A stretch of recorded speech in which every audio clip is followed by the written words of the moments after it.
சில நொடி நானும் சுவாசிக்கவில்லை. கடவுள் பார்த்த பக்தன் போலே கையும் காலும் ஓடவில்லை.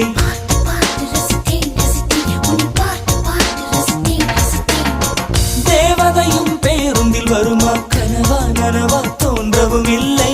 நல்ல வேளை சிறகுகள் இல்லை, நானும் அதனால் நம்பவில்லை. நெற்றி என்ற மேடையிலே ஒற்றை முடியை ஆடவிட்டாள். ஒற்றை முடியில் என்னை கட்டி உச்சி வயலில் தூக்கிலிட்டாள். மனதில் இத்தனை ரணமா, அடவலியில் இத்தனை சுகமா. அடடா அடடா அடடா அடடா. பார்த்தேன் பார்த்தேன் பார்த்தேன், சுட சுட ரசித்தேன்.